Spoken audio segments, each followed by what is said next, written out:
Hello goblins, it's Chris, Eldritch Pipes.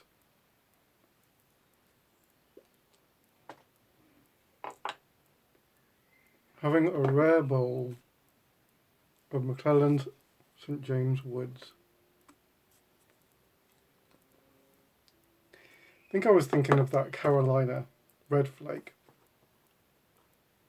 When I was smoking it, I was thinking that reminds me of something. And then I remembered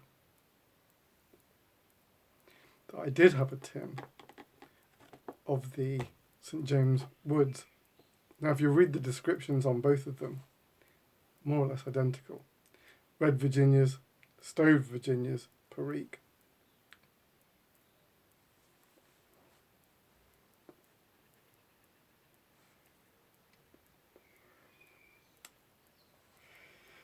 Makes me very nostalgic smoking McClellend.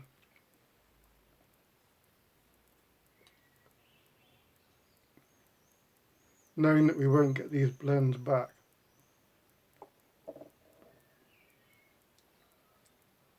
St James Woods is a really lovely vapour. It's so fruity. I guess that was the McClellend style through and through, was that kind of like fruity processing that they did. Everything has that sour tang. It is frankly delicious, if that's what you like. I guess not everyone did.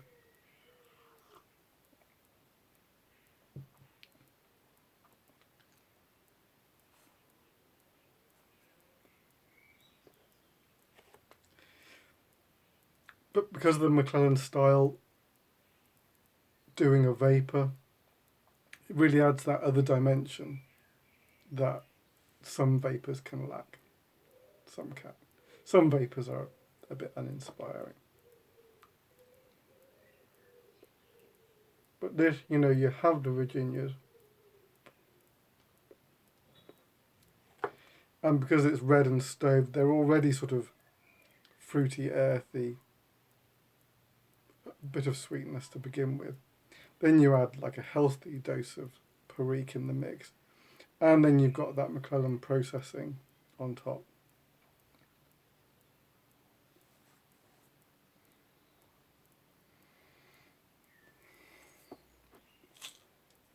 My tin is a little bit dry now. But sometimes, I remember that a lot of McClellend blends do come quite moist. And this is, I probably haven't smoked a bowl out of this for about a year. And it seems to be, this dryness is just perfect.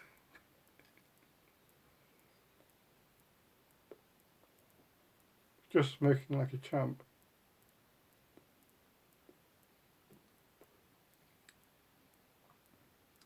It's not a complex blend, but it just does what it does really nicely.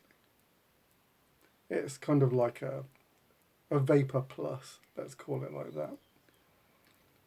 I'll have to smoke the Carolina Red Flake next to a bowl of this to see which one I actually prefer.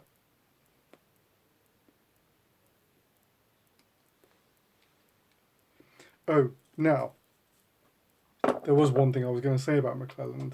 If anyone can help a poor pipe maker, I've been on the hunt for a couple of tins of Frogmorton on the Town. I know, it's like unicorn's teeth. But if anyone knows someone who knows someone who can get some, email me at devilsreef@gmail.com and I'll have a chat with you. Really would like to smoke that again. It's been a very strange day. So hot here. And the little fact you don't know, because I haven't told you, is that I've noticed more and more wasps gathering. There's a little shed next to this workshop, and there was a very old bird's nest in it. And I suddenly realised that it wasn't a couple of wasps hanging around it. They've taken up residence and built a wasp nest in the bird house. So I've been thinking about what to do about that over the last couple of days. Probably wouldn't mind it so much, but it's literally right by the workshop entrance, and it's like,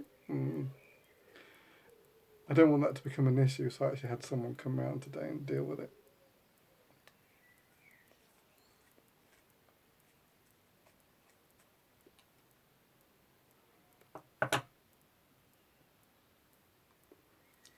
I had a whiskey arrive, that I've been really looking forward to.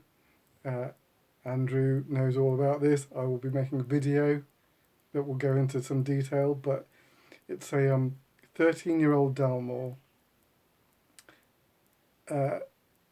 pure bourbon cask, that's really exciting to me. If you know the Dalmores, the current bottlings are the 12, which is 50-50 bourbon and sherry. And there's a 15, which is sherry cask. So they don't do as standard one that is just from a bourbon cask. This is a Gordon and McPhail bottling.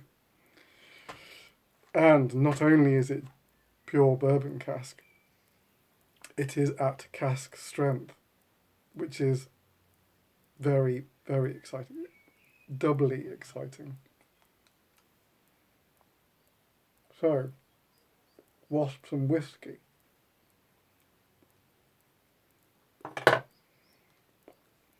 All going on. Oh yeah, and I wanted to show you a pipe just before I post it off to its new owner. This was a commission. It's a kind of a different take on the reading pipe. Normally when I do a reading pipe, first of all, it's straight, and it comes with, it's usually in a smooth finish. I can do it I have done it in sandblast as well, but smooth is very popular for the reading pipe, with a plateau top. Someone had wanted a reading pipe, but they'd seen another pipe on my site called the Mephisto Poker, which is a poker shape with a very stylized rustication. Well, not even rustication really, carving. And so they wanted the Mephisto carving on the reader. So that's what I've done. I'll show you.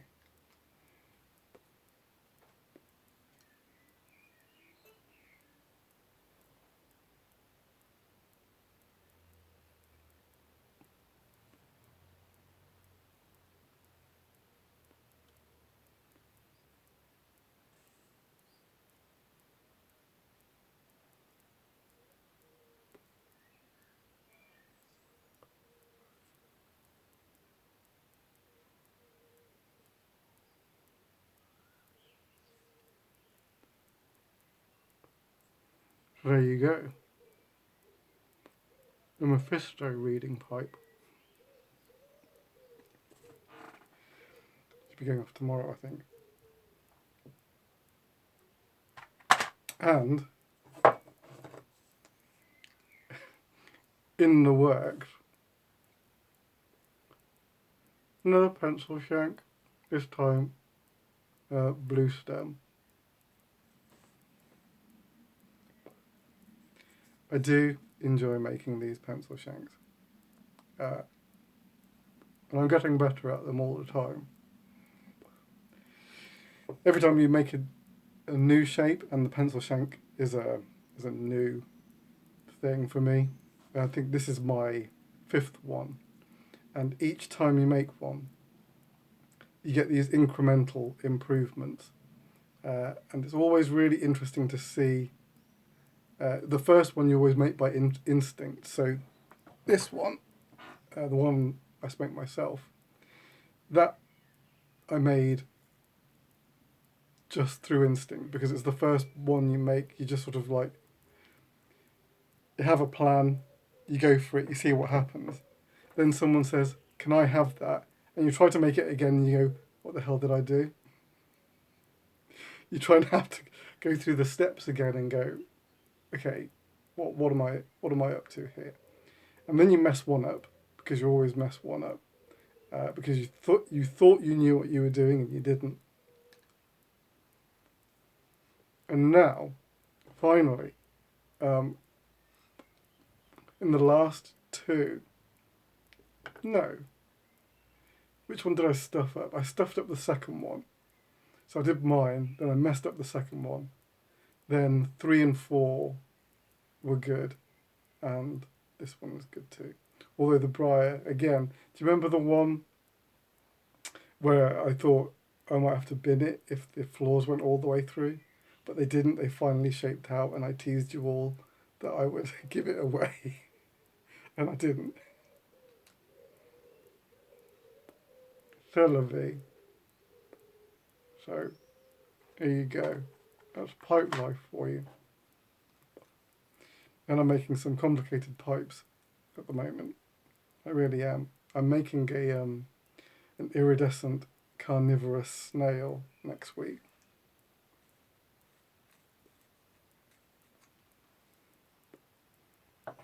And that is like, that's all the techniques ever rolled into one.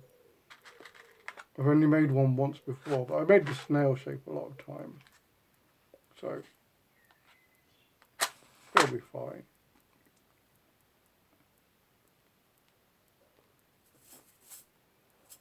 So, there you go. My goodness, I prattled on. I knew I was just having like a mood where I was just going to spout nonsense for half an hour. It hasn't been half an hour. It's only been just over 12 minutes. You've suffered me for 12 minutes. I'm doing loads of resin at the moment. Resin orders all over the shop. And everyone I speak to at the moment wants like, can you do this? Can you do that? So it's in like real R&D mode with the resin, which is quite funny. But I'm more than happy to play with resin. That's my coffee.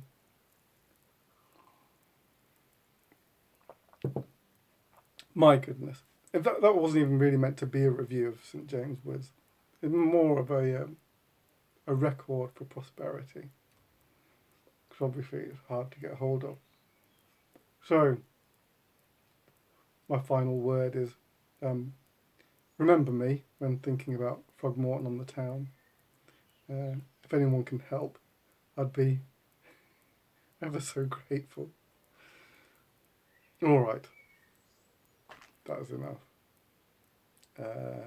Yeah, I guess I will see you very soon. Till then, take it easy, goblins. Ta-da.